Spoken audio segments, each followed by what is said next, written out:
صلی اللہ۔ جھوٹ کے سمندر میں تھپیڑے کھاتی ہوئی انسانیت جس سچائی کے جزیرے پہ آ کے سکون محسوس کرتی ہے اسے مجلس حسین کہتے ہیں۔ اس نفسا نفسی کے عالم میں، اس افراتفری کے دور میں، سسکتی، بلکتی، تڑپتی ہوئی انسانیت جس کے گھر آ کے پرسکون ہو جاتی، اس گھر کو مجلس حسین کہتے ہیں۔ ابتدائی مجلس میں دو چار جملے مجلس حسین کی اہمیت کے پڑھوں گا، کیونکہ آج یہ گھر ذکر حسین سے وضو کر رہا ہے، اور وہ بڑے نصیب والے صحن ہوتے ہیں جہاں حسین کی ماں مہمان بن کے آتی ہے۔ زمانہ ہم سے پوچھتا ہے کہ مجلس حسین کی اہمیت کیا ہے، مجلس حسین سے ہمیں ملتا کیا ہے۔ قدیمی عزادار بیٹھے، مجلس حسین کی اہمیت زمانے کو بے خبر ہے زمانہ کہ مجلس حسین 1400 سال سے یہ قوم اس ذکر میں پیسہ بھی لگا رہی ہے، وقت بھی لگا رہی ہے۔ آخر لوگ جس چیز پہ پیسہ لگائیں اس سے کوئی فائدہ لیتے ہیں۔ یہ دنیا اس ذکر پہ پیسہ لگا رہی ہے، وقت دے رہی ہے، دور دور سے نگر نگر کریا کریا گھر گھر ذکر حسین کا کرتے ہیں۔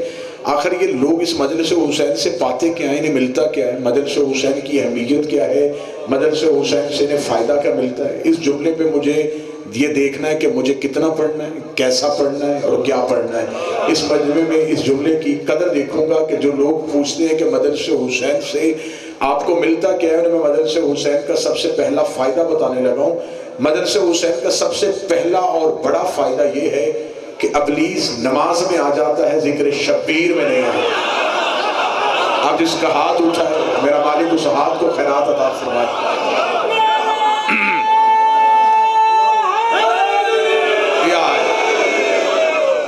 ابلیس نماز تک پہنچ جاتا ہے، ذکر شبیر میں نہیں آتا۔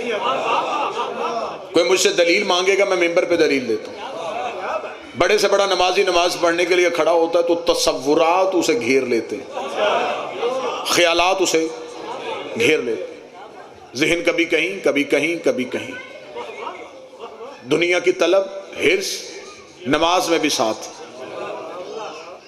جب ہم نے پوچھا کہ یہ نماز میں خیال کہاں سے ہے، فرمایا شیطان تمہارے نفس کو ہٹا رہا تھا عبادت سے، اسے پریشانیوں میں ڈال دیا، اس نمازی کو خوف میں ڈال دیا، اسے خطرے میں ڈال دیا۔ رکھ میرے سر پہ قرآن، میرے دونوں ہاتھ غازی کے علامتیں ہیں۔ مجلس حسین میں اگر زمانہ آنا سیکھ جائے تو انہیں شیطان سے بچنے کا طریقہ سمجھ میں آ جائے گا۔ مجلس حسین میں بیٹھ کے تو مجھے دنیا کی پریشانی میں پریشان ہو کے دکھا۔ مجلس حسین میں بیٹھ کے انسان زمانے کی پریشانیوں میں پریشان نہیں ہو سکتا۔ مجلس حسین کا سب سے پہلا فائدہ یہ ہے کہ انسان جتنی دیر مجلس حسین میں بیٹھتا ہے ابلیس کے حملے سے بچ جاتا ہے۔ مجلس حسین کا دوسرا فائدہ یہ ہے کہ مجلس حسین میں غرور کا خاتمہ ہوتا ہے، تکبر کا خاتمہ ہوتا ہے۔ یہ کائنات کا واحد درس ہے، یہ کائنات کا واحد دربار ہے حسین ابن علی کا۔ حسین ابن علی سے اس انداز سے سجاتا ہے کہ حسین یہ نہیں دیکھتا کہ جو امیر ہے اسے آگے بٹھاؤ، جو غریب ہے اسے پیچھے بٹھاؤ، جو پڑھا لکھا ہے اسے پہلے لے آؤ، جو ان پڑھ ہے اسے پیچھے رکھو۔ حسین نے امیر غریب پڑھے لکھے ان پڑھ کا فرق ختم کر دیا۔ حسین نے اپنے گھر کو اپنی زینت بخشی، حسین نے صف عزا بچھائی، حسین نے اپنا گھر سجا کے اپنے ماننے والوں کو، اپنے چاہنے والوں کو اپنے گھر بلایا، اپنے ذکر میں بٹھا کے حسین نے یہ فرق ختم کر دیا۔ یہاں پڑھے لکھے کے پہلو میں ان پڑھ بیٹھ جاتا ہے، امیر کے ساتھ جڑ کے غریب بیٹھ جاتا ہے۔ امیر کو امیری پہ ناز کوئی نہیں ہوتا، غریب کو غربت پہ شرمندگی کوئی نہیں ہوتی، پڑھے لکھے کو علم پہ تکبر کوئی نہیں ہوتا، ان پڑھ کو اپنی جہالت پہ شیوانی کوئی نہیں ہوتی۔ حسین اس دروازے پہ لا کے سب کو ایک کر دیتا ہے۔ یہ اتحاد ہمیں مجلس میں نظر آتا ہے، مسجد کی صفوں میں نظر نہیں آتا۔ یہ وحد اتحاد ہمیں مجلس حسین میں نظر آتا ہے، دربار حسین میں نظر آتا ہے۔ پنچایتی زمیندار بندے میرے سامنے بیٹھے ہیں، تم زمیندار تھے، تم پروفیسر تھے، تم ڈاکٹر تھے، تمہارے پاس دنیا کی جگیریں تھی، تم اس گھر سے باہر تھی، جو ہی تم اس صف عزا میں آگے اب نہ تم زمیندار ہو نہ تم جگیردار ہو، ہو، نہ تم پروفیسر ہو، نہ تم ڈاکٹر ہو، تمہارا ایک ہی منصب ہے، تم عزادار حسین ہو، تم محب حسین ہو، تم محبت حسین کے دعوے دار ہو، کیونکہ یہ کائنات کا واحد گھر ہے جہاں دنیا کے منصب پہ ناز نہیں کیا جاتا۔ میں دلیل دے دیتا ہوں، اس دروازے میں ایک اللہ کا بھیجا ہوا فرشتہ آیا تھا، اس کے پاس منصب سید الملائکہ تھا، اس کے پاس عہدہ افضل الملائکہ تھا، اس کے پاس رتبہ سید الملائکہ تھا۔ جب اس نے دروازے پہ آ کے دستک دی تھی، اندر کھڑی سیدوں کی کنیزیں پوچھا تھا کون ہے، اس نے کہا انا خیاط الحسنین، میں حسنین کا درزی ہوں۔ فضہ نے کہا جبریل روز دروازے پہ آتا، میں تیرے لہجے سے واقف ہوں، مجھے پتا ہے تو جبریل ہے، جبریل بن کے تعارف کروا۔ جبریل نے پر جوڑ کے کہا فضہ تجھے نہیں اس دروازے پہ آنے کا طریقہ نہیں پتا، اس دروازے پہ آ کے اپنے عہدے نہیں بتائے جاتے، جو یہ عطا کرے وہ سنایا جاتا۔ یہاں آ کے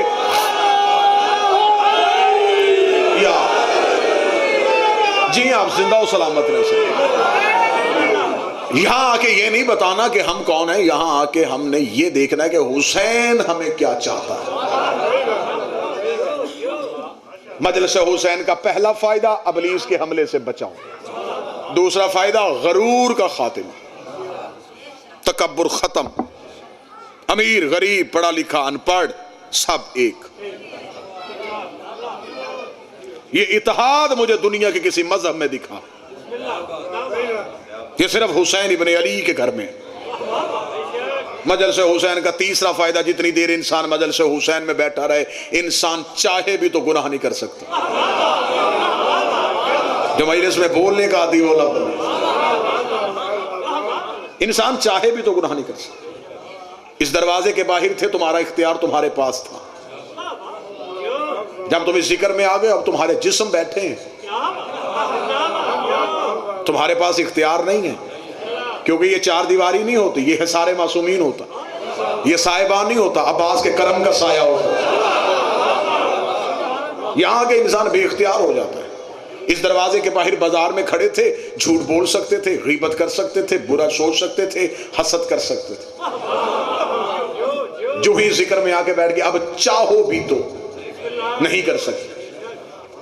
مجلس ایک وقت میں ایک جگہ پہ نہیں ہو رہی ہوتی، پوری دنیا میں ہو رہی ہوتی، سننے والے سینکڑوں میں نہیں ہوتے، لاکھوں میں ہوتے، کروڑوں لوگ دنیا میں، ایک لمحہ بھی ایسا نہیں جہاں دنیا کے کسی نہ کسی کونے میں حسین ابن علی کا ذکر نہ ہو رہا۔ جہاں سورج غروب ہو رہا ہے وہاں بھی حسین کا ذکر ہو رہا ہے، جہاں طلوع ہو رہا ہے وہاں بھی حسین کا ذکر ہو رہا ہے۔ آج بھی کروڑوں لوگوں کو جو گناہ سے بچاتا ہے اسے حسین ابن علی کہتے ہیں۔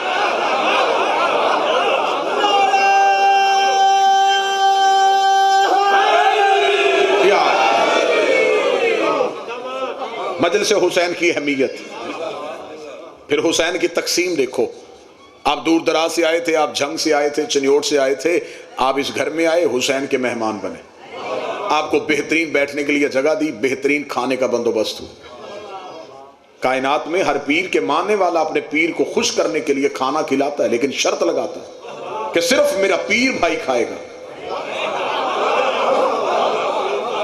یہ بات ہے یا نہیں ہے؟ میرا ہم مذہب کا ہے، میرا پیر بھائی کا ہے۔ کیا کہہ رہے حسین ابن علی تیرے بانٹنے کے؟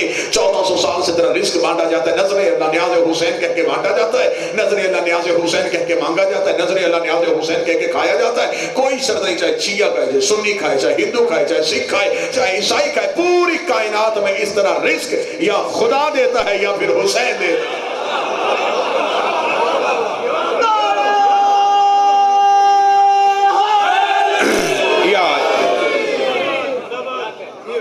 مجلس حسین میں آنا شیعت نہیں، مجلس حسین کو گھر لے کے جانا شیعت۔ میں پھر جملہ دہرانے لگا ہوں، مجلس حسین میں آنے کا نام شیعہ نہیں، مجلس میں بیٹھ کے مجلس کو گھر لے کے جانے کا نام شیعت۔ حسین نے تھوڑی دیر کے لیے تمہیں اپنے ذکر میں بٹھا کے سکھا دیا کہ اگر تم میرے ذکر میں بیٹھ کے گناہ نہیں کرتے تو گھر میں بھی یہ نہ سوچنا کہ تم اکیلے ہو، اپنے گھروں میں بھی سوچنا کہ حسین تمہارے ساتھ۔ حسین نے کہا یہاں غریب کے ساتھ بیٹھ گئے تھے نا، یہاں تم نے اپنے زمینوں پہ تکبر اس لیے نہیں کیا کہ جس کے گھر میں آ کے بیٹھے تھے اس سے بڑا بادشاہ کوئی نہیں تھا۔ حسین نے کہا اگر یہاں پہ آ کے غیر برادری کے ساتھ بیٹھ سکتے ہو تو گھر میں بھائی کے ساتھ بھی بیٹھ سکتے ہو۔ یہ ہے مجلس حسین کی اہمیت، کیونکہ حسین کربلا میں 72 جسم نہیں لائے تھے، حسین کربلا میں 72 سانچے لائے تھے۔ نوجوانوں سے میرا خطاب ہے، خصوصاً میرے کل سے میرا خطاب، حسین 72 سانچے کربلا میں رکھ گئے۔ حسین نے ہر عمر کی شخصیت کو کربلا میں بلایا، حسین نے 72 سانچے کربلا میں رکھ دیے۔ حسین نے کہا اب قیامت تک کے لیے جو جس سانچے میں ڈھلنا چاہے وہ اس سانچے میں ڈھل جائے۔ بوڑھے ہو تو حبیب بن جاؤ، جوان ہو تو اکبر کو دیکھ لینا، بچپن ہے تو آن کو دیکھنا، لڑکپن ہے تو قاسم کو دیکھنا۔ حسین نے یہ 72 سانچے کربلا میں رکھ دیے، اور یہ تھی میرے جنگ والوں حسین کی جیت۔ حسین کے دشمن نے بھی اگر تاریخ لکھی تو اس نے حسین کی جنگ کو جنگ نہیں لکھا، واقعہ لکھا۔ بھئی صفین کو جنگ لکھا، جمل کو جنگ لکھا، خندق میں جنگ لکھا، خیبر کو جنگ لکھا، تو حسین کے دشمن نے کربلا کو جنگ کیوں نہیں لکھا؟ تلوار وہاں بھی تھی، تلوار یہاں بھی ہے، حجت وہاں بھی تھی، حجت یہاں بھی ہے، لشکر وہاں بھی تھا، لشکر یہاں بھی ہے، اس نے اسے جنگ لکھ دیا تھا، اسے جنگ کیوں نہیں لکھا؟ اس لیے کہ حسین کے دشمن کی مجبوری تھی۔ حسین نے 10 محرم 61 ہجری کو کربلا میں جنگ کا اصول بدل دیا تھا۔ حسین کا 10 محرم سے پہلے اصول یہ ہوتا تھا کہ زیادہ جیت جاتے تھے، تھوڑے ہار جاتے تھے، تلواریں بلند ہو جاتی تھی، گردنیں کٹ جاتی تھی، نیزے چڑھ جاتے تھے، سینے چھلنی ہو جاتے تھے۔ حسین نے کہا میں نے 10 محرم کربلا کی گرم ریت پہ اصول بدل دیا۔ حسین نے کہا اصول یہ ہوگا تھوڑے جیتیں گے، زیادہ ہاریں گے، پیاس جیتے گی، دریا ہارے گا، تلواریں ٹوٹیں گی، سر بولیں گے، نیزے چھلنی ہو جائیں گے، سینے بلند ہو جائیں گے۔ حسین نے کہا وہاں لاکھوں تھے، یہاں 72 تھے۔ ان لاکھوں کے پاس دنیا کی محبت تھی، 72 کے پاس حسین کی محبت تھی۔ وہ لاکھوں کو جگیر کا لالچ، وہاں جگیر کا لالچ، وہاں درہم دینار خزانے دولت پیسہ دنیا، وہاں لاکھوں کو دنیا دے کے بلایا جا رہا تھا، یہاں 72 کو جنت دے کے اٹھایا جا رہا تھا۔ وہاں آنے کے لیے کوئی تیار نہیں تھا، یہاں سے جانے کے لیے کوئی تیار نہیں تھا۔ وہاں ہر کوئی سوچ رہا تھا کیا کل میں بچ جاؤں گا، کیا میں زندہ واپس چلا جاؤں گا، کیا کل میں قتل تو نہیں ہو جاؤں گا۔ یہاں 72 میں ہر کوئی سوچ رہا تھا کیا سب سے پہلے میں مر جاؤں گا، کیا میرا خون حسین کے کام آ جائے گا۔ حسین کا تاریخ کا مورخ لکھنے میں مجبور ہو گیا، وہاں لاکھوں تھے، یہاں 72 تھے۔ لیکن جب 10 محرم کو کربلا میں جنگ کا آغاز ہوا، حسین کا پھر تاریخ انسانیت نے دیکھا، ادھر سے میرا اکبر نکلا، ادھر سے 10,000 بھاگ گیا، ادھر سے میرا قاسم نکلا، ادھر سے 8,000 بھاگ گیا، ادھر سے میرا غازی نکلا، ادھر سے 20,000 بھاگ گیا۔ حسین کا تاریخ اتنا تو لکھ گئی کہ وہاں لاکھوں میں ہزاروں بھاگے، یہاں 72 میں ایک بھی نہیں بھاگا۔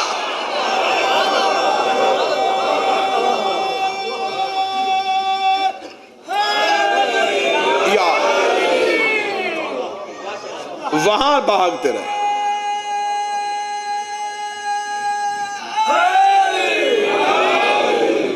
تو جو ہے صاحب وہاں بھاگتے رہے، یہاں کوئی بھی نہیں بھاگا۔ اس لیے کہ جو 72 آئے تھے انہیں حسین سے عشق تھا۔ اگر کسی سنی بھائی تک میرا پیغام پہنچے تو اب میں پیغام دینے لگا ہوں، جو ہم مجلس حسین میں آتے ہیں ہمیں حسین سے صرف محبت نہیں، ہمیں عشق ہے۔ محبت اور ہے، عشق اور ہے۔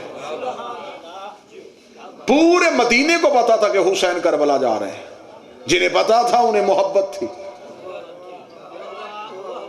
جو آ گئے انہیں عشق تھا۔ آسان کر دیتا ہوں، احد کے میدان میں ہر صحابی نے دیکھا کہ نبی کا داں زخمی ہوا، جنہوں نے دیکھا انہیں محبت تھی۔ آپ ذہنی طور پہ قریب رہیں گے تو میں کوئی بات کروں گا۔ جنہوں نے دیکھا انہیں محبت تھی، جس نے سنا اسے عشق تھا۔ اس نے دیکھا نہیں، اس نے سنا، اس نے پتھر اٹھائے، 32 کے 32 توڑے۔ شریعت روکتی رہی، عشق مجبور کرتا رہا، شریعت پابندی لگاتی رہی، عشق مجبور کرتا رہا۔ پھر چاہیے تھا نا نبی کو کہ نبی صحابہ سے کہتے جلدی کر جاؤ، تیز رفتار گھوڑے میں جا کے اویس کے ہاتھوں پاؤں میں زنجیریں باندھ کے اسے مدینے لا کے پھینکو، اسے میں پوچھوں کہ میں زندہ تھا تو نے زندہ کی یاد میں خون کیوں نکالا، تو نے زندہ کی یاد میں ماتم کیوں کیا؟ نبی نے صحابہ کی محفل میں بیٹھ کے کہا اور میرے صحابیوں، مجھے جنت کی خوشبو تمہارے بنگلوں سے نہیں، اویس کے جھونپڑے سے آ رہے ہیں۔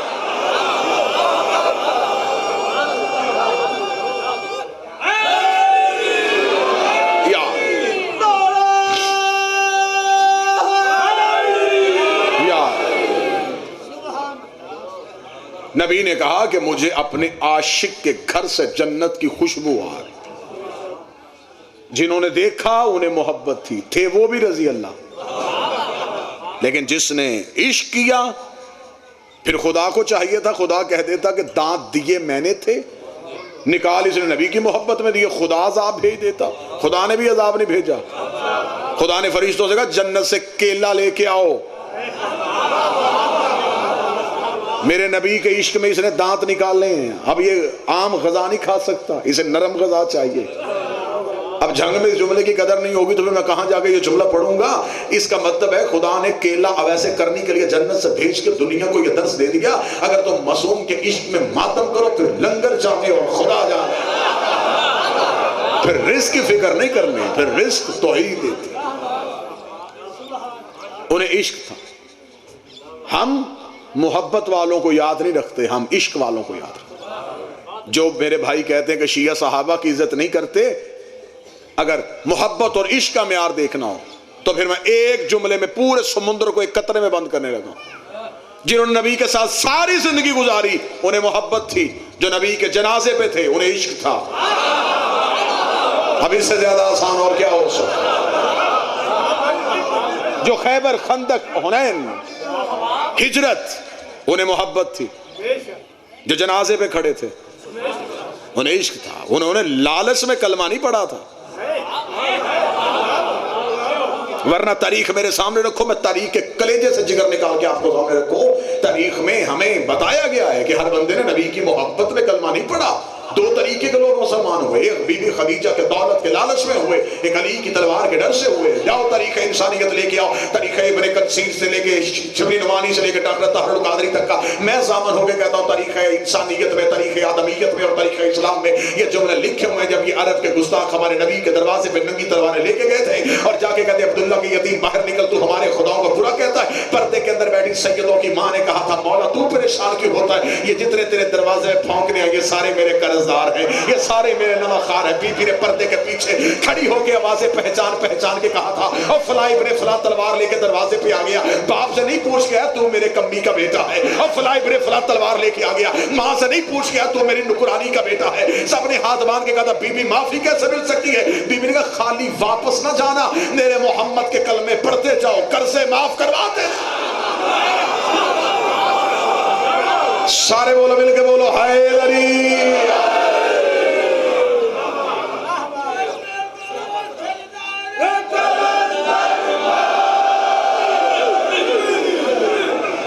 میرے نبی کے کلمے پڑھتے جاؤ، قرضے معاف کرواتے۔ ہمیں تاریخ بتائے کہ وہ مسلمان کون تھے جنہوں نے قرضے معاف کروانے کے چکر میں کلمہ پڑھا۔ اگر ہر بندہ نبی کی محبت میں مسلمان ہوا تھا تو پھر شاعر مشرق علامہ اقبال نے کیوں کہا زبان سے کہہ بھی دیا لا الہ تو کیا حاصل؟ دل و نگاہ جو مسلمان نہیں تو کچھ بھی نہیں۔ صرف یہاں کلمہ تھا نہ یہاں تھا، دل میں کلمہ نہیں، صرف زبان سے اقرار تھا، زبانی اقرار۔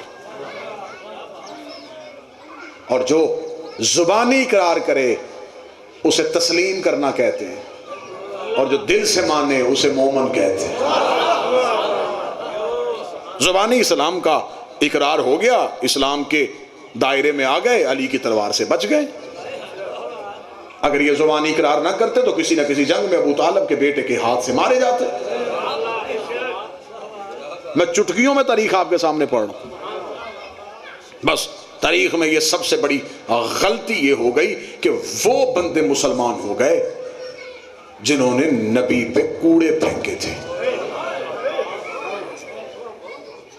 جنہوں نے نبی کے رستے بند کیے تھے، وہ لوگ مسلمان ہو گئے۔ اور جب وہ مسلمان ہو کے، آواز آپ تک آ گئی، جب وہ مسلمان ہو کے دائرہ اسلام میں آئے تو وہ اسلام کے ہیرو بن گئے۔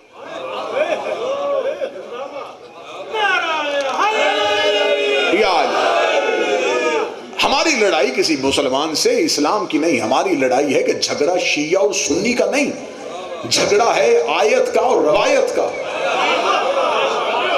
جھگڑا ہے قرآن کا اور تاریخ کا۔ قرآن جو اسلام ہمیں دیتا ہے وہ اور ہے، تاریخ جو اسلام ہمیں دیتی ہے وہ اور ہے۔ آیت ہمیں کچھ بتا رہی ہے، روایت ہمیں کچھ بتا رہی ہے۔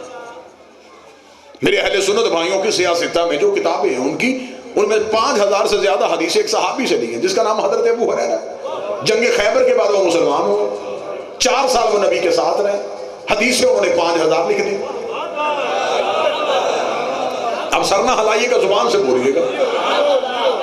4 سال زندگی کا عرصہ انہوں نے نبی کے ساتھ گزارا، حدیثیں 5000 لکھ دی۔ جب ہم نے مسلمانوں سے پوچھا کہ آخر جو بندہ 4 سال رہا اس نے اتنی زیادہ حدیثیں کیسے نقل کر دی، مسلمان کہتے ہیں اصل میں واقعہ یہ ہوا تھا کہ نبی کے دربار میں ایک بوڑھی عورت اپنے دودھ کا پیالہ لے کے آئی تھی، اس نے دودھ کا پیالہ نبی کو ہدیہ کیا، نبی نے لب لگا کے چھوڑا ہوا دودھ حضرت ابو ہریرہ کو دے دیا، انہوں نے پی لیا، ان کا حافظہ تیز ہو گیا، حدیثیں زیادہ یاد ہونی شروع ہو گئی، باقی صحابہ سے زیادہ حدیثیں لکھنی شروع کر دی۔ یہ نبی کے چھوڑے دودھ کا اثر ہے، یہ نبی کے چھوڑے دودھ کا اثر ہے، یہ نبی کے چھوڑے دودھ کا اثر ہے۔ اس کا مطلب ہے کہ کمال حضرت ابو ہریرہ کا نہیں، کمال نبی کے جھوٹے دودھ کا ہے، کمال نبی کے چھوڑے دودھ کا ہے۔ پھر ڈوب کے مر جا، جو نبی کا جھوٹا دودھ پی لے اس سے ساری شریعت لیتے ہو، اور جو نبی کی زبان چوس کے جوان ہوا۔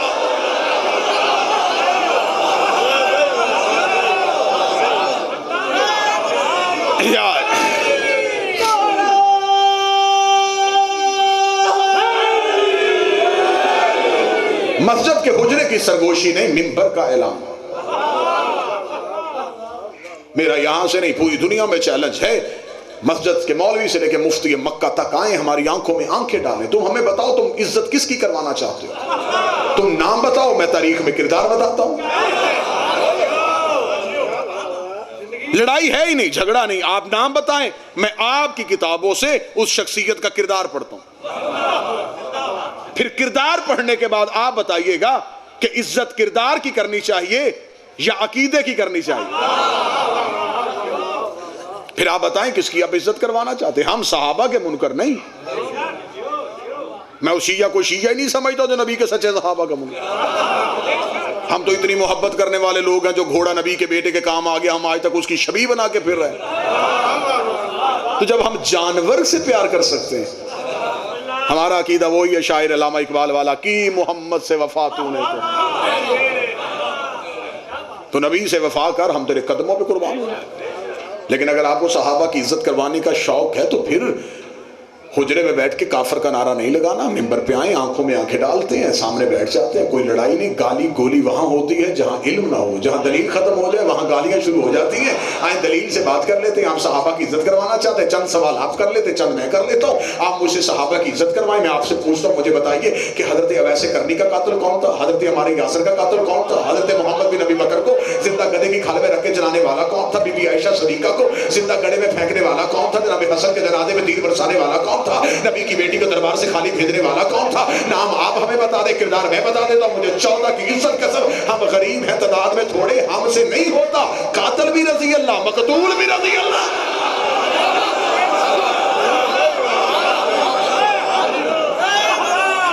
یا بسم اللہ آپ جی ہیں سر۔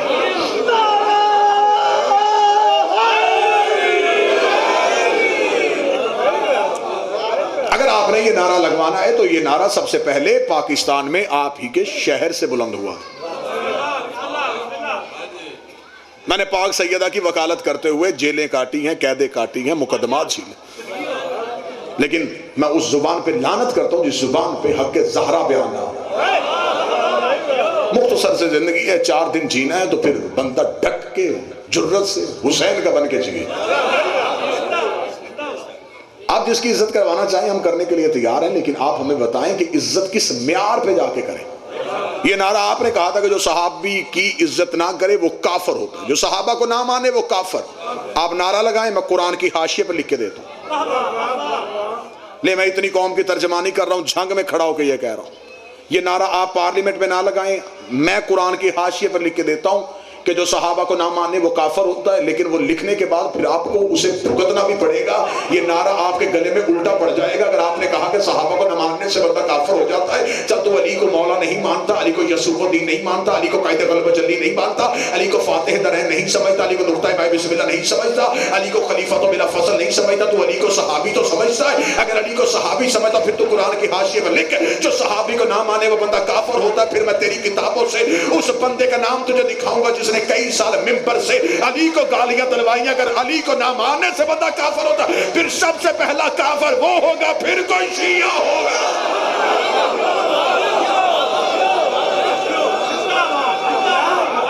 جی آپ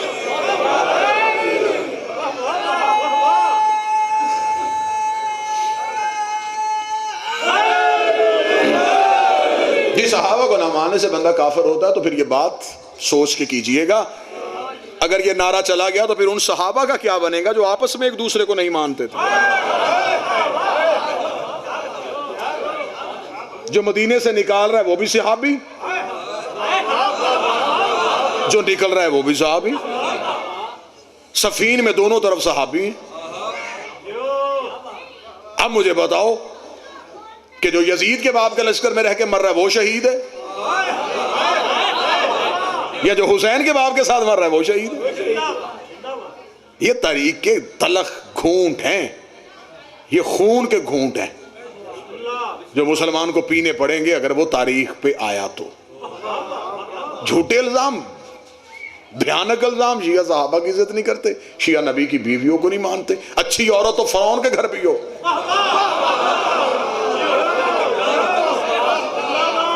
ہم اسے بھی مان لیتے ہیں. بری عورت نوح کی بیوی بھی ہو, ہم اسے بھی نہیں مانتے. بھئی ہمارا سیدھا سیدھا لاجیکل مذہب ہے, ہمارا پڑھا لکھا مذہب ہے. ہم رشتہ داری کی وجہ سے نہیں مانتے, کردار کی وجہ سے. رشتہ داری کی وجہ سے مانتے ہوتے تو ہم حسن کی زوجہ پہ لعنت نہ کرتے. زہر دیا امام حسن کی بیوی, ہم لعنت کرتے اس لیے کہ کردار ٹھیک نہیں. رشتہ داری کی وجہ سے ہم مانتے ہوتے تو ہم جناب محمد بن ابی بکر کو کیوں مانتے؟ علی کا نوکر ہے, علی کا کمانڈر ہے, علی کے لشکر میں رہا ہے, ہم اس کے قدموں پہ جھکتے ہیں. ہم تو کردار دے کے مانتے, کردار دے کے مانتے, تہذیب دے کے مانتے. شیعہ نبی کی بیویوں کا احترام نہیں کرتے, جبکہ اللہ قرآن میں کہتا نبی کی بیویاں تمہاری مائیں ہیں. 5 بڑے مولوی سے میرا خطاب نہیں, کسی ذمہ دار بندے کو سامنے کیا وہ مجھے کہے کہ قرآن میں آیت ہے کہ نبی کی بیویاں تمہاری مائیں ہیں. اگر قرآن میں یہ آیت ہے, وہ مولوی اسی قرآن کو اپنے سر پر رکھ کے مجھے صرف اس بات کا جواب دے کہ یہ آیت قرآن میں آئی کیوں تھی.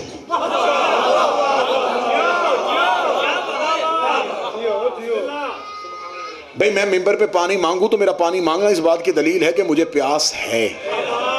خدا نے قرآن میں کہا نبی کی بیویاں تمہاری مائیں ہیں, اس کا مطلب کوئی نہیں سمجھتا تھا تو آیت آئی.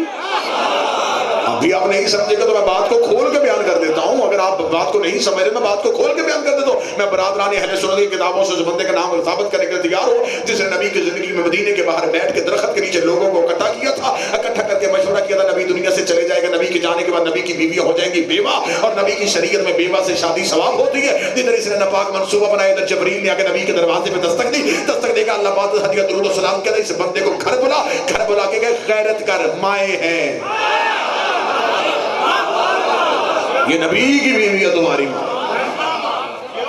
یہ تھی مولوی کی چلاکی, اس نے آیت بتائی, بندہ نہیں بتایا.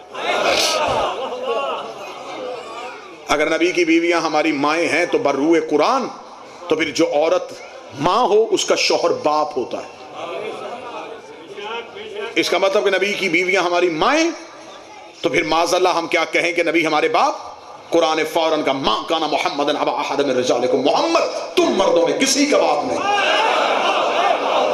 حد ہو گئی میرے اللہ, اس کی بیویاں مائیں, یہ باپ نہیں. فرمائی یہ تم جیسا نہیں, اسے کبھی بھی باپ نہ کہنا. لوگوں نے کہا چل ٹھیک ہے اگر تو ہمارا باپ نہیں پھر تو کسی کا بھی باپ نہیں, پھر تیری کوئی اہل بیت نہیں, تیرا کوئی خاندان نہیں, پھر تو کسی کا بھی باپ نہیں, پھر کوئی بھی قیامت والے دن نہیں کہے گا ہم نبی کے بیٹے ہیں. پھر سادات کہاں سے آ گئی, اہل بیت کہاں سے آ گئے, علیہ السلام کہاں سے آ گئے, کیونکہ خدا قرآن میں کہتا ہے نبی تمہارا کسی کا باپ نہیں ہے. نبی نے کہا میرے اللہ تو نے قرآن میں آیت بھیج دی میں کسی کا باپ نہیں, تو پھر مجھے بتا میری نسل کیسے چلے گی, میرا بیٹا کون ہوگا, میرا خاندان, میری ذریت کیسے چلے گی. آواز آئی میرا محمد تو پریشان نہ ہو, ایک وقت آئے گا نجران کے عیسائی تجھے مباہلے کے لیے بلائیں گے, پھر میں تجھے حکم دوں گا یہ اپنے بیٹے لے کے, ہم اپنے بیٹے لے کے آتے, یہ اپنے بیٹے لے کے آئے, ہم اپنے بیٹے لے کے آتے. آیت قرآن میں آگئی, صحابہ کا رش نبی کے دروازے پہ گیا, انہوں نے کہا یا رسول اللہ قرآن کہتا اپنے بیٹے لے کے, تو بیٹے کہاں سے لے کے آئے گا, کیونکہ قرآن نے کہہ دیا تو باپ ہی کسی کا نہیں ہے, تو باپ ہی کسی کا نہیں ہے. نبی نے کہا آؤ میں تمہیں بتاؤں بیٹے کہاں سے ملتے ہیں, بیٹے کہاں سے ملتے ہیں, بیٹے کہاں سے ملتے ہیں. علی کے دروازے پہ دستک دی, دروازہ کھلا, زہرا نے 2 بیٹے نبی کی گود میں دیے. نبی نے حسن کو انگلی میں پکڑا, حسین کو گود میں اٹھا کے صحابہ کے مجمع کو دیکھا, تمہارا باپ نہیں ان کا باپ. یہ ہے میرے بیٹے.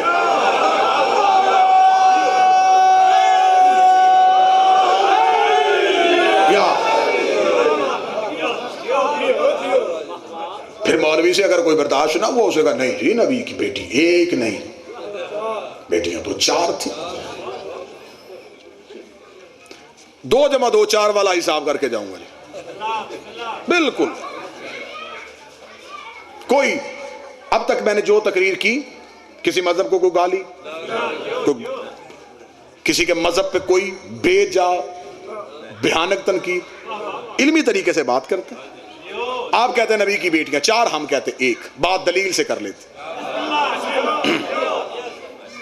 اگر 4 ثابت ہو جائے تو ہمارا دماغ خراب ہے. جب ہم 1 مان سکتے ہیں ہم 4 بھی مان لیتے ہیں. لیکن 4 ثابت نہیں.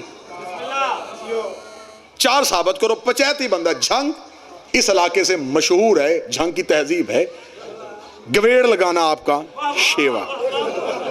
ٹھیک ہے لے میں بات کر لیتا ہوں گویڑ آپ لگا دیں جو نتیجہ آپ میرا مجمع مجھے دے گا میں قبول کر لوں. جس بندے نے کہا نبی کی بھی بیٹیاں 4 ہیں اس بندے کو سامنے بٹھا کے اس سے کہو کہ پہلے ہمیں یہ بتا کہ نبی کی شادی جب ہوئی اس وقت نبی کی عمر مبارک کتنی تھی. پنچایت کی صورت میں فیصلہ. شیعہ سنی تمام نے لکھا کہ جب نبی کی شادی ہوئی تو ظاہری حیات طیبہ تھی 25 سال. 25 سال کی عمر میں شادی ہوئی. پہلا بیٹا ہوا قاسم جس کی وجہ سے مشہور ہوئے ابو القاسم.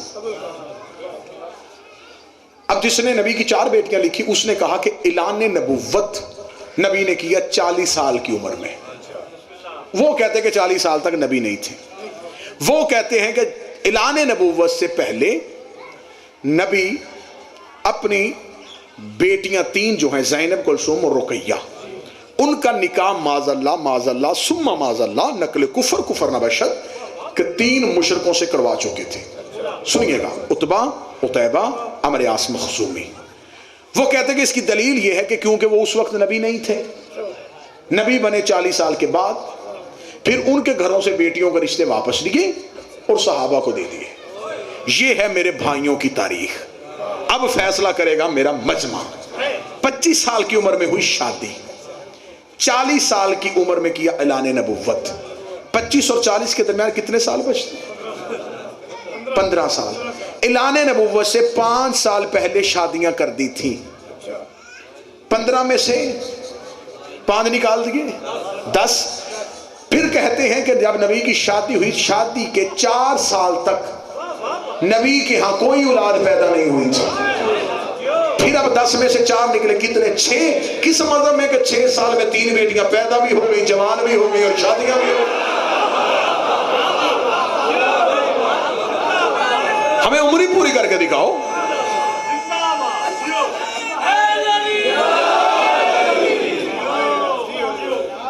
کیونکہ 40 سال سے آگے مولوی جا نہیں سکتا. 40 سال سے آگے جائے گا مجبوری بن جائے گی کیونکہ 40 سال کے بعد وہ کہتا ہے کہ نبی بن گئے تھے. اگر 40 سال کے بعد معاذ اللہ نبی نے بیٹیوں کی شادی مشرک سے کی تو پھر تو بن گئی نبی کی سنت. 40 سال سے آگے جا نہیں سکتا 25 سال سے پیچھے نہیں جا سکتا. 4 سال سے پہلے اولاد کوئی نہیں 5 سال پہلے شادیاں کر دی. 6 سال میں سب کچھ کیسے ہو گیا. بیٹیاں 4 ہیں مباہلے میں 1 گئی. بیٹیاں 4 ہیں خیبر کے حصے میں سے مال 1 کو ملا. بھئی میں صحیح بخاری مسلم مشکات ترمذی میں ثابت کرنے کے لیے تیار ہوں. خیبر کا حصہ جب رسول کے پاس آیا رسول نے بی بی فاطمہ کو بلایا اور خیبر کے حصے میں سے بیٹی کو اپنا حصہ دیا. بیٹیاں 4 تھی حصہ 1 کو کیوں لیا. پھر کتابوں میں لکھتے ہیں کہ نبی پہ گندگی پھینکی گئی. بی بی فاطمہ اپنے گھر سے گئی اور جا کے بابے کے اوپر سے گندگی صاف کی اور بابے کو گھر لے گئی. بیٹیاں 4 تھی مسجد میں 1 گئی. بیٹیاں 4 تھی مباہلے میں 1 گئی. پھر کتابوں میں لکھا ہے حد ہو گئی ہے. کہتے ہیں کہ نبی نے اپنی بیٹی فاطمہ کو جہیز میں کیا دیا تھا 1 مشکیزہ دیا تھا 1 چٹائی دی تھی 1 لوٹا دیا تھا 1 مٹکا دیا تھا. تجھ جیسے کمی کی ضرورت کیا کہ نبی کی بیٹی کے جہیز میں نگاہ ڈالے. بیٹیاں 4 بتاتے ہو، جہیز 1 کا بتا دو، اگلی بار میں دلیلیں ساری ختم کرنے لگا ہوں۔ بیٹیاں 4 بتاتے ہو، میرے مولوی تھوڑی غیرت کرنا، بیٹیاں 4 ہیں نواز سے 2 کیوں ہیں؟ بیٹیاں 4 ہیں نواز سے 2 کیوں ہیں؟ باقی بیٹیوں کی اولاد کہاں پہ ہے؟ باقی بیٹیوں کے بچے کہاں پہ ہیں؟ جو مولوی بیٹیاں 4 لکھ سکتا تھا وہ نواز سے بھی 6 لکھ سکتا تھا، لیکن اس کی مجبوری تھی، اس نے تاریخ کے یہ قلم کہہ کے بادشاہ کے سامنے پھینک دیا۔ اس نے کہا بیٹیاں لکھوا دیا، نواز سے نہ لکھوانا، نام تو لکھ دوں گا، محمد کی زلفیں کیسے پکڑاؤں گا؟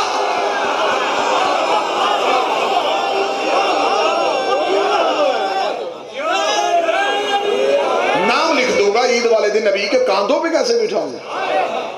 کل کو کوئی پوچھے گا نہیں کہ کیسا عادل نبی تھا جو ایک بیٹی کے بیٹے تو اٹھاتا رہا، دوسری بیٹیوں کے بچے کیوں نہیں اٹھائے؟ شیعہ سید سے لے کے گدی والے سید تک، کسی سنی سید سے پوچھ لو کس کی اولاد ہے؟ رسول کی۔ نسل کہاں سے چلی؟ بی بی فاطمہ سے۔ باقی بیٹیوں کی نسل کہاں ہے؟ اس کا مطلب کہ رسول کی بیٹی ایک، واحد اکلوتی طیبہ طاہرہ، جس سے نبی کی نسل چلی، جس سے نبی کا خاندان چلا، جنہوں نے نبی سے ساتھ مل کے ہجرت کی، انہیں محبت تھی، جنہوں نے جنازہ پڑھا انہیں عشق تھا۔ ہم عشق کے ماننے والے ہیں، ہمارا ماتم عشق ہے، اور عشق میں سوچا نہیں کرتے، بے خطر کود پڑا آتش نمرود میں عشق۔ آج بندے کہتے ہیں جی یہ جو آپ شیعہ جو نا زنجیر مارتے نا جی، یہ نہیں سمجھ میں آتا، یہ خون نکالنا کہاں لکھا ہے جی؟ قرآن میں ثابت کرے، قرآن سے ثابت کرے، قرآن سے۔ جس بندے کو گھر میں کوئی نہیں پوچھتا وہ بھی ہم سے پوچھتا ہے، میں غلط کہہ رہا ہوں؟ جی آپ مجھے آپ بتائیں جی آپ کالے کپڑے کیوں پہنتے ہیں؟ قرآن سے ثابت کریں۔ جی آپ ہاتھ کھول کے نماز کیوں پڑھتے ہیں؟ قرآن سے ثابت کریں۔ ہم ہر چیز ثابت کر سکتے ہیں، ہمارے ہاں کوئی پریشانی نہیں، کیونکہ مذہب ان کا قرآن میں ہوتا ہے جن کا ایمان قرآن میں ہوتا ہے۔ ہم اپنی ہر چیز قرآن سے ثابت کرنے کے لیے تیار ہیں، لیکن یہ پاکستان محبتوں کے نام پہ بنا تھا، یہاں پہ یہ بدماشی نہیں چل سکتی۔ اگر ہم پوچھنے پہ آ گئے تو ہمارے پاس سوالوں کی لسٹ لمبی ہے، ہم بھی پوچھ سکتے ہیں کہ وہ اذان کون سی ہے جو صبح اور ہوتی ہے شام کو اور ہو جاتی ہے؟ ابھی تک آپ یہ نہیں طے کر سکے کہ بچے کے کان میں صبح والی اذان دینی کہ شام والی دینی۔ بحث اس بات پہ نہیں، بحث ہے علمی، بحث ہے دلیل کے ساتھ۔ ہم ہر بندے کی عزت کرنے کے لیے تیار ہیں جو نبی کی بیٹی کی عزت کرتا تھا، ہم اس کی عزت بھی کریں گے، اس سے پیار بھی کریں گے، اس کا احترام بھی کریں گے، شرط یہ ہے کہ وہ اولاد رسول کی عزت کریں۔ درود کی چھاؤں میں میرے بھائی جان کا استقبال کیجئے گا۔ اللہم صلی علی محمد۔ جناب بسم اللہ، حضور خالی۔ ہم ہر اس انسان کی عزت کریں گے جو نبی کی بیٹی کی۔ بس گفتگو تمام ہو گئی، تشریف لے آئے۔ بندے کہتے جی ماتم ثابت نہیں ہو سکتا، قرآن سے ثابت کریں۔ اس سوال کا جواب دیتے ہوئے میرے ممبر سے اس ہمارے بزرگ علماء سے لے کے آج کے دور تک میری قوم کا ماتمی بھی آپ کو ان آیتوں کے نشان بتا سکتا ہے جہاں پہ معصوم کے ماتم کی اجازت ہے، لیکن کیونکہ میں سوال کو مشکل کرتا ہوں پھر جواب دے دیتا ہوں۔ سوال یہ ہے کہ ماتم قرآن سے ثابت کریں، عزاداری قرآن سے ثابت کریں۔ میں سوال کو مشکل کروں گا پھر جواب دوں گا۔ آپ کا سوال یہ ہے کہ عزاداری قرآن سے ثابت کریں، ہم قرآن عزاداری سے ثابت کرتے ہیں۔ آپ پریشان ہو، دعویٰ میں نے کیا، دلیل میں دوں گا۔ بندے کہتے ہیں عزاداری قرآن سے ثابت کرو، میں قرآن کو عزاداری سے ثابت کرتا ہوں۔ بغیر عزاداری کا کوئی بندہ قرآن ثابت کر کے دکھائے، یہ بھی میرا چیلنج ہے ممبر پہ۔ ہم قرآن کو عزاداری سے ثابت کرتے ہیں۔ اب آپ سوال سن کے پریشان اس لیے ہو گئے کہ قرآن کو ثابت کرنے کی ضرورت نہیں، آپ کے نزدیک ضرورت نہیں۔ آج کوئی عیسائی مسلمان مفتی کے دروازے پہ آئے، آگے دستک دے، وہ کہے کہ مولانا صاحب میں مسلمان ہونا چاہتا ہوں، قرآن گھر سے لے کے آیا ہوں، آپ ثابت کریں کہ یہ اللہ کی کتاب ہے اور یہ وحی سے اتری ہے۔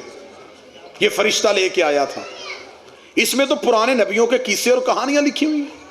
وہ کہے گا نہیں نہیں یہ اللہ کی کتاب ہے، وہ کہتا اگر یہ کتاب ہے اور یہ معجزہ ہے پھر جو اس میں لکھا وہ تو کر کے دکھا، یا آج ہوتا ہوا کہیں دکھا۔ اگر ایسا ہو سکتا ہے تو پھر میں مسلمان ہو جاتا ہوں، اگر جو قرآن میں لکھا ہے وہ نہیں ہو سکتا تو پھر مان جا کہ یہ قرآن اللہ کی کتاب نہیں۔ مولوی پریشان ہو جائے گا، وہ کہے گا میں ماننے کے لیے تیار ہی نہیں، تو ثابت کرنا کراؤں گا کہ قرآن جو ہے یہ اللہ کی بھیجی کتاب ہے۔ وہ کہے گا ٹھیک ہے، وہ قرآن کھولتا، تمہارے قرآن میں لکھا تمہارے ایک نبی تھا نام جس کا یوسف تھا، وہ مصر کے کمرے میں آیا تھا، سامنے مصر کی چند عورتیں بیٹھی ہوئی تھی، ان کے ہاتھوں میں پھل تھے، ہاتھوں میں چھڑیاں تھیں، انہوں نے یوسف کا چہرہ دیکھا۔ تمہارا قرآن کہتا ہے کہ وہ یوسف کے چہرے میں اتنی مہر ہو گئی کہ بجائے پھل کاٹنے کے انگلیاں کاٹ لی۔ وہ کہتا ہے یہ واقعہ قرآن میں لکھا، مولوی قرآن سر پر رکھ کے مجھے بتا کہ یہ عقل مانتی ہے کہ انگلیاں بھی کٹ جائیں، پتہ بھی نہ چلے، خون بھی نکلتا جائے، تکلیف بھی نہ ہو، جسم بھی کٹتا جائے، درد بھی نہ ہو، ایسا کیسے ہو سکتا ہے؟ مفتی دروازہ بند کر لے گا، ہم دروازہ نہیں بند کریں گے، ہم اس رضائی کا ہاتھ پکڑ کے حلقہ ماتم میں لے کے آئیں گے، ہم اس سے پوچھیں گے اب سوال کر، وہ پوچھے گا کیسے ہوا تھا، ہم زنجیر کا ماتم دکھا کے گے ایسے ہوا تھا۔ یہ ہے ہم نے قرآن کو عزاداری سے سمجھا۔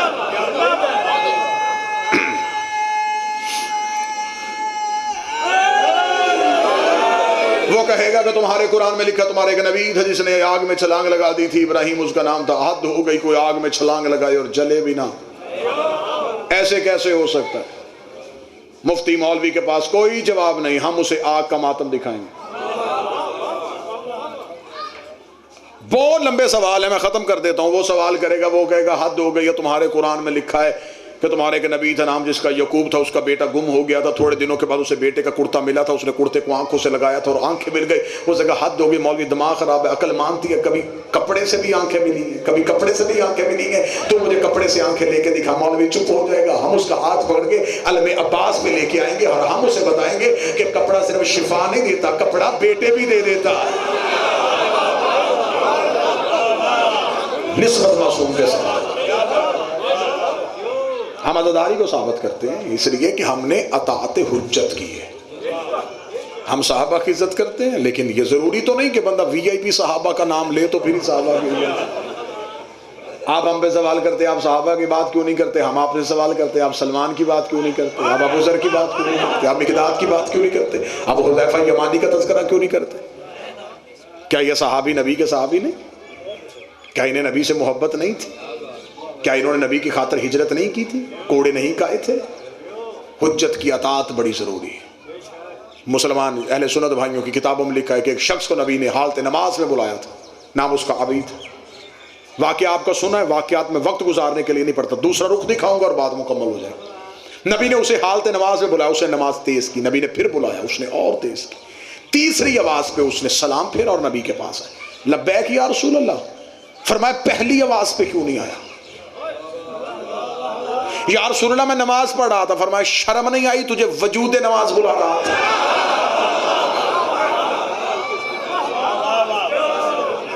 تجھے اصل نماز بلا رہا تھا، تجھے حقیقت نماز بلا رہی تھی، تو نے وہ ادا کر لی اور مجھے قضا کر دیا۔ اب اس نے جو دلیل دی وہ دلیل سنیے گا، دلیل اس نے اپنی سوچ کے مطابق بہت بڑی دی۔ اس نے کہا یا رسول اللہ آپ کا یہ کہنا بجا، لیکن سرکار میرے پاس دلیل ہے کہ میں کیوں نہیں آیا۔ فرمایا دلیل دے۔ اس نے کہا سرکار آپ نے کہا کہ اللہ بڑا ہے رسول چھوٹا ہے، میں کھڑا تھا بڑے کی بارگاہ میں، آپ ہیں چھوٹے، تو میں بڑے کو چھوڑ کے چھوٹے کے پاس آ جاتا۔ دلیل تو بڑی اچھی تھی، اگر نبی دلیل کا جواب نہ دیتے تو آج یہ دلیل عقیدہ بن جاتی۔ قبلہ نبی نے جواب ایسا دیا کہ دلیل کو قیامت تک کے لیے موت دے دی۔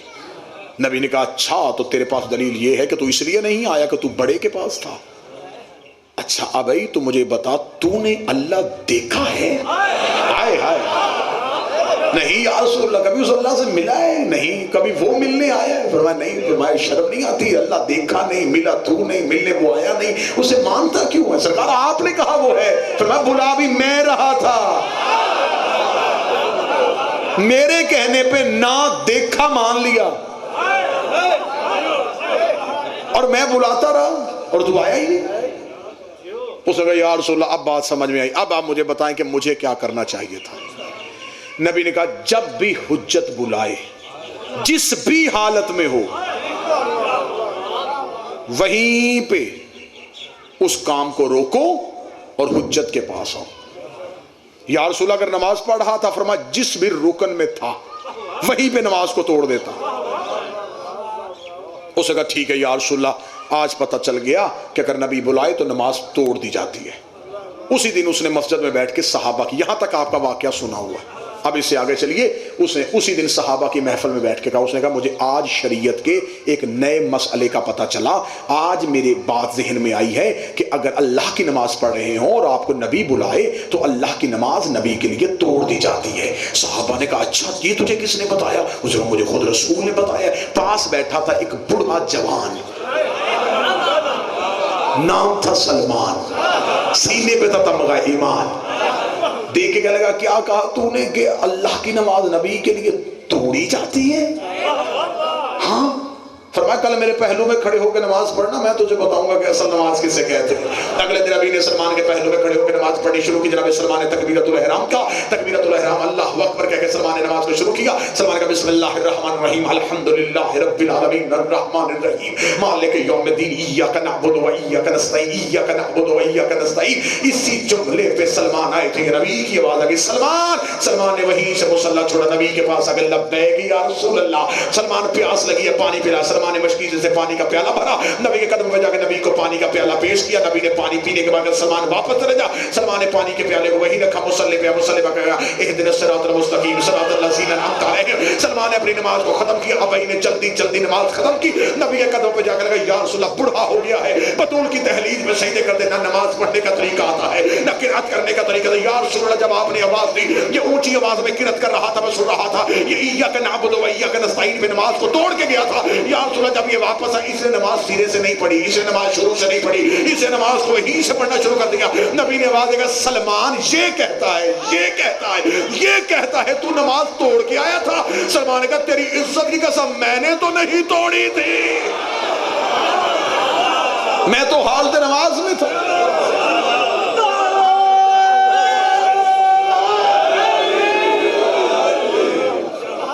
اس کا مطلب کہ اطاعت حجت کا نام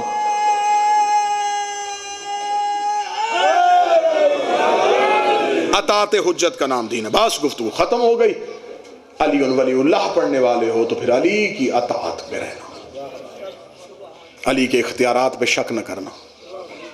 اس دین کو بچانے کے لیے بیٹے نے سر دیا ہے، بیٹی نے چادر دی ہے۔ ماں صحابی کے دربار میں گئی ہے اور بیٹی شرابی کے دربار میں گئی۔ جب ماں گئی تھی سر پہ چادر تھی، جب بیٹی گئی تھی بغیر چادر کے تھی۔ جب ماں گئی تھی بیٹے ساتھ تھے، جب بیٹی گئی تھی بہنیں ساتھ تھی۔ اگلی سطر کہوں گا مصعب سے محبت کرنے والے لوگ ہو، ماں چند گھنٹے کھڑی رہی، بیٹی کئی گھنٹے کھڑی رہی۔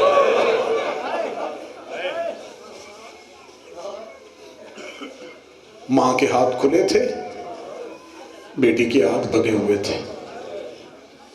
یہی جملہ ہے قبلہ دادا استاد مرحوم مبلغ اعظم اسماعیل علی اللہ مقامہ کا۔ اس جملے پہ آ کے قبلہ مبلغ اعظم مجلس پڑھ رہے تھے، مجلس پڑھتے ہوئے یہیں پہ آ کے قبلہ نے زینب بھائی یہ جملہ کہا۔ قبلہ نے کہا بے شک ماں صحابی کے دربار میں، بیٹی شرابی کے دربار میں، ماں چادر کے ساتھ بیٹی بغیر چادر کے، ماں کھلے ہاتھوں کے ساتھ بیٹی بندھے ہاتھوں کے ساتھ، لیکن زینب تیری قسمت پھر بھی اچھی۔ اتنا کہنا تھا زینب تیری قسمت پھر بھی اچھی، یہ کہہ کے قبلہ نے مجلس تمام کر دی۔ سامنے سے سید اٹھا، اس نے گلے میں باہیں ڈال کے کہا مولانا اسماعیل تو ذمہ دار شخص ہے، تیری زبان سے غلطی سے جملہ کہہ دیا گیا ہے، ایسا نہ ہو کہ لوگ اسے عقیدہ بنا لیں، دوبارہ مائک پہ جا، تو نے یہ کہہ دیا کہ زینب تیری قسمت اچھی۔ زینب کی قسمت کیسی اچھی تھی؟ زینب کے ہاتھ بندھے تھے، زینب بغیر چادر کی تھی، زینب شرابی کے دربار میں کھڑی تھی۔ مبلغ اعظم نے سید کے گلے میں باہیں ڈالی، فرمایا تیری ذات کیا ہے؟ اسے کہا سید ہے۔ فرمایا میں تجھے سناؤں گا، تو مجمع کو سنا، میری ہمت نہیں ہے. اسے کہا کیا جملہ؟ قبلہ مبلغ اعظم نے کہا بے شک بیٹی شرابی کے دربار میں کھڑی تھی لیکن زینب کو کسی نے جھوٹا نہیں کہا تھا, کسی نے یہ نہیں کہا تھا زینب تو مسئلے سے بھول گئی ہے, قسمت ہے محمد کی بیٹی کی. بدماش تخت میں بیٹھے رہے, زہرا چپ کر کے کھڑی رہی. کمینے نے زہرا کے سامنے آ کے کہا زہرا تو مسئلے سے بھول گئی ہے, زہرا تو جھوٹ بول رہی ہے. اتنا کہنا تھا فاطمہ روتی روتی زمین میں بیٹھ گئی. رو کے کہا چچا سلمان اس سے کہ بے شک حق نہ دے لیکن مجھے جھوٹا نہ کہہ. میں مباہلے کی گواہ اور میں توحید کی گواہ, میں رسالت کی گواہ. بس یہ جملہ سننا تھا کہ نبی کی بیٹی کے سر کے بال سفید ہو گئے. جتنے شیعہ سنی بیٹھے ہو, جتنی دیر زندہ رہی علی کو رو کے کہتی رہی میں کھجوروں کے باغ کو نہیں روتی, رو اس لیے رہی ہوں مجھے بابے کے دربار میں جھوٹا کہا گیا اور میرا بابا مجھے صدیقہ کہہ کے سلام کرتا تھا. بس ایک منٹ اور, یہ تھی ماں کا دربار میں جانا. اور جب بیٹی گئی ہے ملاؤن تخت پہ بیٹھا. اس کمینے نے تخت پہ بیٹھ کے کہا وہ بی بی کون ہے جو بھرے بازار میں خطبے دیتی آئی ہے, جس نے میری سلطنت کو تباہ کر دیا ہے؟ کون ہے حسین کی بہن؟ ایک کمینے نے کہا وہ جو سامنے سفید سر والی ضعیفہ ہے نا, اس کی کمر کے بالکل پیچھے کھڑی ہے. اس نے کہا یہ ضعیفہ کون ہے؟ اس نے کہا یہ ان کی کنیز ہے, اس نے پورے رستے میں اس بی بی کا پردہ نہیں چھوڑا. اس نے اسی کمینے سے کہا اس سفید سر والی ضعیفہ سے کہ پردہ چھوڑ, میں نے علی کی بیٹی سے کلام کرنا ہے. یہ کمینہ فضہ کے قریب آیا, اس نے کہا ہمارا حاکم کہہ رہا ہے کہ تو بیٹی علی کی کا پردہ چھوڑ. اتنا جملہ کہنا تھا. فضہ نے دیکھ کے کہا کمینے آج کے دن کے لیے تو میں نے نبی سے زندگی مانگی تھی. اتنا کہنا تھا میں غیر سید ہوں, جملہ چھپا کے پڑھوں گا سید مجھے معاف کر دینا. اس کمینے کے ہاتھ میں کوئی اجر رسالت تھا, اس نے فضہ کے سر پہ دیا. فضہ کے چاندی کے بال یقوت کی طرح سرخ ہوئے. اتنا ہونا تھا زینب نے اپنا ماتھا فضہ کی کمر پہ مارا. زینب کی آواز ہے یا ماں میرا پردہ چھوڑ دے. بی بی رو کے کہتی یا ماں نہ کہے یا پردہ چھوڑنے کو نہ کہے. آج فاطمہ ہوتی تو کیا تیرا پردہ چھوڑ دیتی؟ اتنا کہنا تھا. فضہ نے بھرے دربار میں دے کے کہا اس دربار میں کوئی حبشی نہیں ہے. 30 حبشیوں کی تلواریں نیام سے باہر آئی. بوڑھا حبشی سامنے آ کے کھڑا ہو گیا. اس نے کہا قیدن تو نے حبشیوں کو کیوں یاد کیا ہے؟ کون ہے تمہارے ملک کا بادشاہ؟ کہنے لگا مر گیا, ایک اس کی بیٹی تھی مدینے سیدوں کی نوکری کے لیے چلی گئی. فضہ نے کہا اگر اسی دربار میں وہ میمونہ آئے اسے پہچان جائے گا. بوڑھا حبشی کہتا تو قیدن نہ ہوتی, میں تیرا سر تن سے جدا کر دیتا. اس دربار میں لوگ شراب پی رہے ہیں اور وہ ہمارے شہنشاہ کی بیٹی ہے. جتنا کہنا تھا فضہ نے سر کے بال ہٹائے, رو کے کہا مجھے پہچان میں میمونہ ہوں. اتنا کہنا تھا بوڑھا حبشی تڑپ گیا. تڑپ کہتا میں پھر بھی نہیں مانتا, اگر تو میمونہ ہے نہ سیدوں کی کنیزی چھوڑتی نہ قید ہو کے شرابی کے دربار میں آتی. فضہ کی آواز آئی اکیلی نہیں آئی, میرے پیچھے علی کی بیٹیاں کھڑی ہے. اتنا کہنا تھا بوڑھے حبشی نے تلوار نکالی. یزید سے کہنے لگا اترو بغیر تخت سے نیچے, ہم دربار میں بیٹھے ہیں, تو نے ہمارے شہنشاہ کی بیٹی کو قید کیا ہے. یزید نے کہا فضہ کے ہاتھوں کی کڑیاں کھول دو. فضہ کے ہاتھوں کی کڑیاں کھولنے کا اعلان ہونا تھا. زینب نے غازی کے سر کو دیکھا, رو کے کہا عباس آنکھیں کھول, کنیزوں کے وارث آ گئے, محمد کی بیٹیوں کا کوئی وارث نہیں آیا. عباس کے سر نے پرواز کی, زینب کے سر پہ آیا. آواز آئی دے دیتی اجازت, آج دربار میں وارث نہ ڈھونڈ.